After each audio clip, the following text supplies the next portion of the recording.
What a good morning. Yesterday, the United States Senate took the additional step toward passing the bipartisan infrastructure bill. It's a bill that would end years of gridlock in Washington and create millions of good-paying jobs and put America on a new path to win the race for the economy in the 21st century. Historic investment in roads and rail and transit and bridges, in clean energy and clean water. It will enable us not only to build back, but to build back better than before the economic crisis hit. I want to thank the bipartisan group of senators for working together and the committee chairs for raising their ideas and concerns with me and Vice President Harris and members of our cabinet.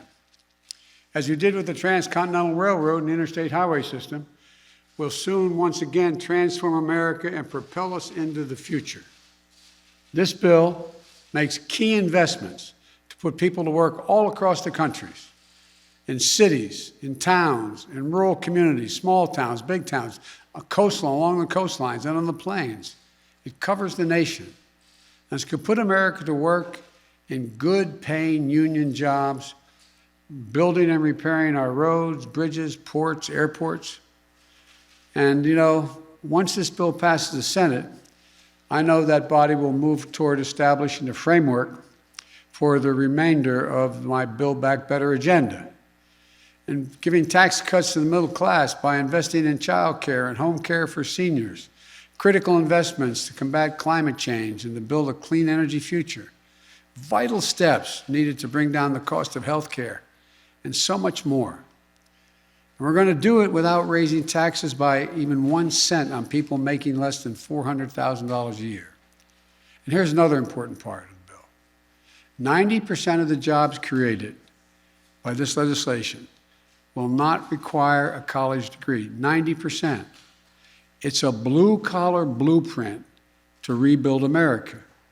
Which brings me to another piece of good news this morning. We learned that the economy created 943,000 new jobs in July. 943,000. The unemployment rate fell by 0.5% to 5.4%. Now, while our economy is far from complete, and while we doubtlessly will have ups and downs along the way as we continue to battle the Delta surge of COVID, what is indisputable now is this: the Biden plan is working. The Biden plan produces results, and the Biden plan is moving the country forward. We're now the first administration in history to add jobs every single month in our first 6 months in office, and the only one in history to add more than 4 million jobs during the first 6 months.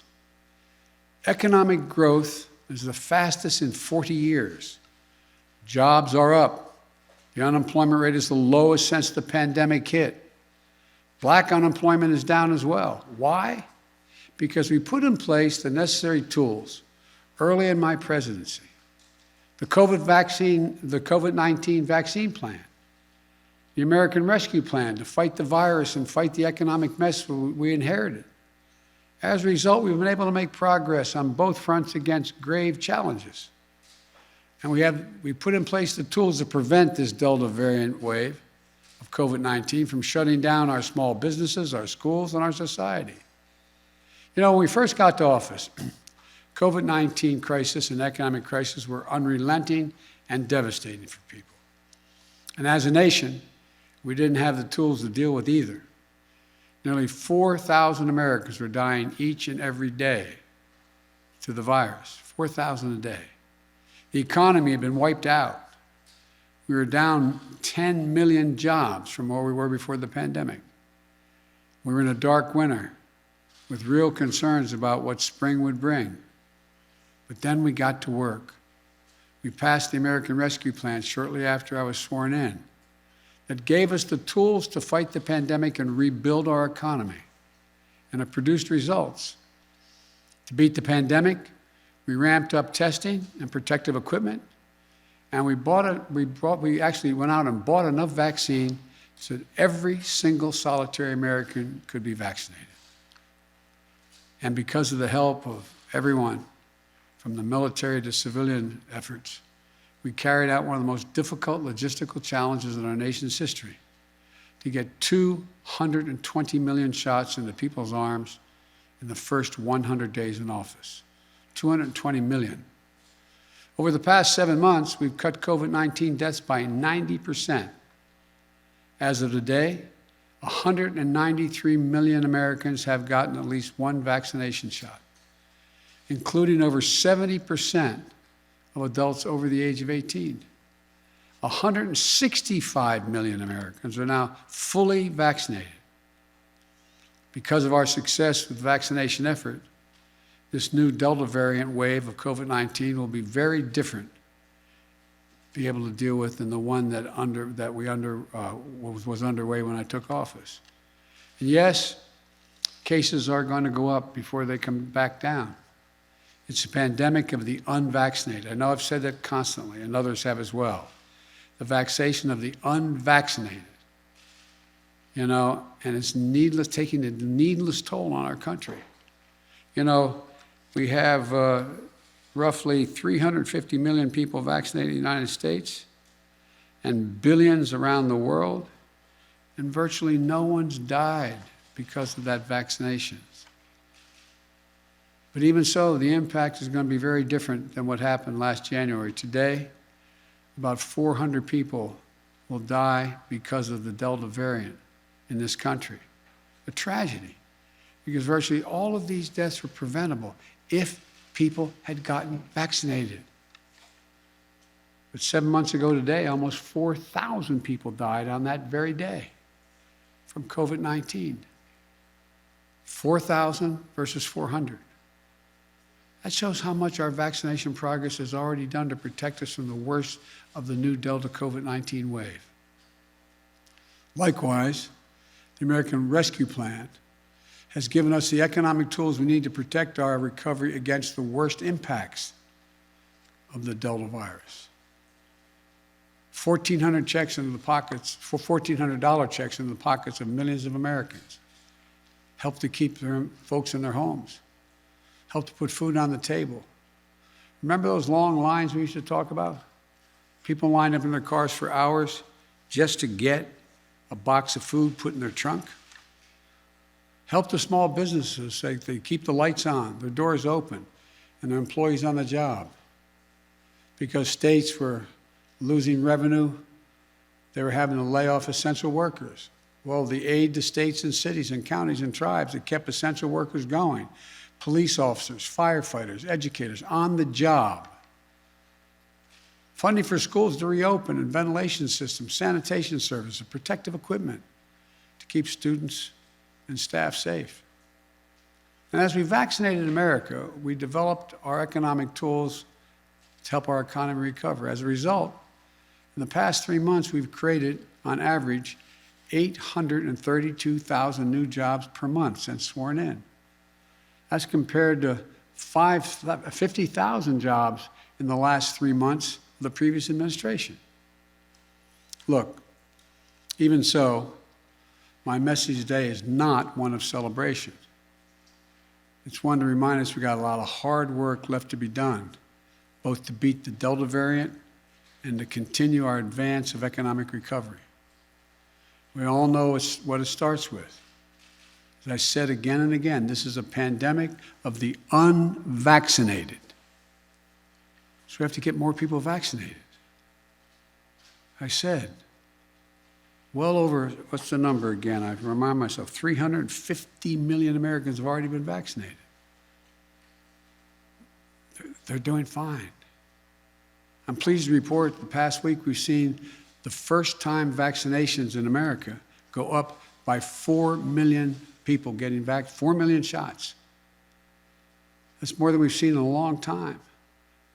I want to thank the governors. I listened to the governor of Maryland today on the television. He's doing a heck of a job. Democratic governors as well, Republican governors. They're getting the word out. Look, as you all know, I put in place new incentives and requirements to encourage vaccinations. For example, federal workers will be asked to attest to their vaccination status. Anyone who does not attest or is not vaccinated will be required to wear a mask no matter where they work. test 1 or 2 times a week, socially distance, and generally will not be allowed to travel for work. There will be more to come in the days ahead. Once again, I want to thank the local leaders in the private sector, leaders who are imposing vaccine requirements. America can beat the Delta variant, just as we beat the original COVID-19. We can do this. So wear a mask where recommended. Get vaccinated today. All of that will save lives. And it means we're not going to have the same kind of economic damage we've seen when COVID-19 began. But we aren't stopping there. The American Rescue Plan was built knowing the recovery would take time, that there'd be ups and downs. So let me outline today 6 specific actions people will see over the next few weeks to make sure that we fight the Delta variant and wait for new vaccinations to be finished and keep our economy strong. First, thanks to the latest middle-class tax cut in a long time, the next monthly check, that is the child tax credit, in the next month, next 9 days, checks are going to go out to almost 40 million families with children in 9 days, beginning next month, or the middle of this month, I should say. On August 15th, for example, a family with 2 young kids under the age of 7 is going to get a check for $600 paid immediately. And they get a check next month for $600, et cetera. If you're a family with 2 kids between the ages of 7 and 17, you're going to get a check for $500, $250 per child. And that will continue month after month. Second, I've looked ahead. We've looked ahead. And now schools have the resources they need to safely reopen as school year starts again so that every child can be in school full-time, safe, and this year. Third, we provided months ago states and localities with $45 billion in their coffers, the state and localities, to help renters and landlords to keep people in their homes and keep the local economy strong. That money has to get out now. I'm urging all local officials to get that money out. And we're going to send more help to small businesses on Main Street so the Delta variant doesn't cause them to lay off employees and shutter their doors.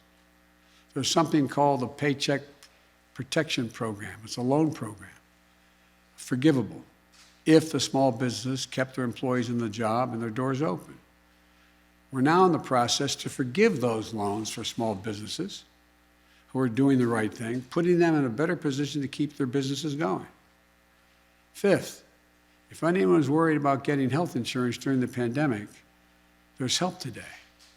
For those who get their health insurance through the Affordable Care Act, we're covering more people with more extensive benefits with premiums that average 40% lower. If you don't have insurance, you can still sign up under the Affordable Care Act through August the 15th. Just go to healthcare.gov today. And sixth, we're going to lower the prices on everything from prescription drugs to hearing aids by allowing businesses to compete, which will give them more choices at lower costs. For example, you're not going to have to go to a doctor to get a prescription to get a hearing aid. You're going to go right to the counter of the store and buy it over the counter. The bottom line is this: what we're doing is working, but don't take my word for it. Forecasters on Wall Street project over the next 10 years, our economy will expand by trillions of dollars and will create 2 million more jobs a year, good-paying jobs. We just have to keep going. And it's simple. That means get vaccinated, please. It's safe. It works. It will save lives and maybe save your life. As I said before, this is a pandemic of the unvaccinated. So please get vaccinated. We can get this done. We just have to stay the course. We just have to remember who we are. You've heard me say it before. We're the United States of America. There's not a single thing, nothing beyond our capacity when we do it together. God bless you all. May God protect our troops, and have a good weekend. Thank you. Mr. President, would you take a few questions? Federal steps to increase vaccinations. Mr. President, to what extent is the